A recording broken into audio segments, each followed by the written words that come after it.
Sprinkler കരാറിൽ ഹൈക്കോടതിയുടെ വിമർശനം. മന്ത്രിസഭാ തീരുമാനമോ മുഖ്യമന്ത്രി അറിവോ ഇല്ലാതെ സ്പ്രിംഗ്ലറുമായി കരാർ ഒപ്പിട്ടത് തെറ്റാണ് എന്നത് ഹൈക്കോടതി വ്യക്തമാക്കുകയാണ്. അന്നത്തെ IT പ്രിൻസിപ്പൽ സെക്രട്ടറി ആയിരുന്ന ശിവശങ്കറിന്റെ ഭാഗത്ത് നിന്ന് ഉണ്ടായത് ഗുരുതരമായ കൃത്യവിലോപമെന്ന നിരീക്ഷണമുണ്ട്.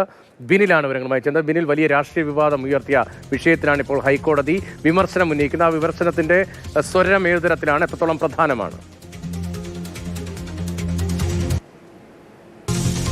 രതീഷ, ഇക്കാര്യത്തിൽ നമുക്കറിയാം, കഴിഞ്ഞ നിയമസഭാ തെരഞ്ഞെടുപ്പ് കാലത്ത് വലിയ വിവാദമുണ്ടാക്കിയതാണ് ഈ സ്പ്രിംഗ്ലർ കരാർ.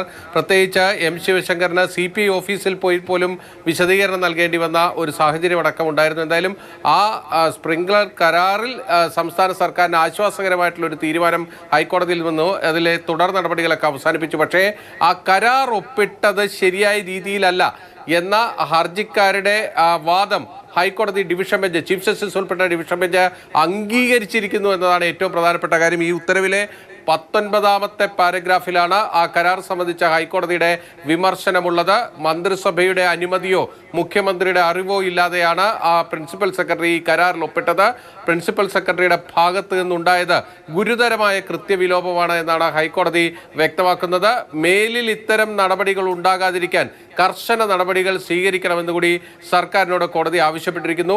എന്തുകൊണ്ട് ഈ കരാറിൽ കൂടുതൽ ഇടപെടലിലേക്ക് കോടതി പോകുന്നില്ല എന്നതും പിന്നീട് വ്യക്തമാക്കുന്നുണ്ട്. അതായത് സർക്കാരിന് ഇതിൽ ഒരു ദുരുദ്ദേശം ഇല്ലായിരുന്നു എന്നതാണ് ഹൈക്കോടതി വിലയിരുത്തുന്നത്. പ്രത്യേകിച്ച് ഒരു കോവിഡ് കാലത്ത് ആ മഹാമാരിയെ തടഞ്ഞു നിർത്താൻ വേണ്ടി സർക്കാർ ജനങ്ങൾക്ക് വേണ്ടി ഒരു പ്രവർത്തനത്തിൽ ഏർപ്പെട്ടു. പക്ഷേ അതിൽ ചില വീഴ്ചകൾ സംഭവിച്ചിട്ടുണ്ട്, പ്രത്യേകിച്ച് ഈ ഡാറ്റ കൈമാറ്റവുമായി ബന്ധപ്പെട്ട്. പക്ഷേ ആ ഡാറ്റ പുറത്തേക്ക് പോയിട്ടില്ല, അതോടൊപ്പം തന്നെ അത് പിന്നീട് നശിപ്പിച്ചു കളഞ്ഞു തുടങ്ങിയ വാദങ്ങളൊക്കെ അംഗീകരിച്ചുകൊണ്ടാണ് ഇതിലെ തുടർ നടപടികൾ ഹൈക്കോടതി അവസാനിപ്പിച്ചത്. അപ്പോഴും ഹർജിക്കാരെ സംബന്ധിച്ചിടത്തോളം ആശ്വാസകരമായിട്ടുള്ള കാര്യം, അവർ മുന്നോട്ട് വെച്ച ഏറ്റവും പ്രധാനപ്പെട്ട കാര്യം, ഈ കരാർ ശരിയല്ലായിരുന്നു, ആ കരാർ ഒരു ക്രമവിരുദ്ധമായിട്ടുള്ള കരാറായിരുന്നു എന്നതാണ്. അവിടെ ഈ ഒപ്പിട്ട നടപടി, ആ കരാറുമായി മുന്നോട്ട് പോയതിലൊക്കെ തന്നെ ആ ഉദ്യോഗസ്ഥ തലത്തിലെ വീഴ്ച കോടതിയും ശരിവെച്ചിരിക്കുന്നു എന്നതാണ് ഏറ്റവും പ്രധാനപ്പെട്ടത്. ശരി, കരാറിൽ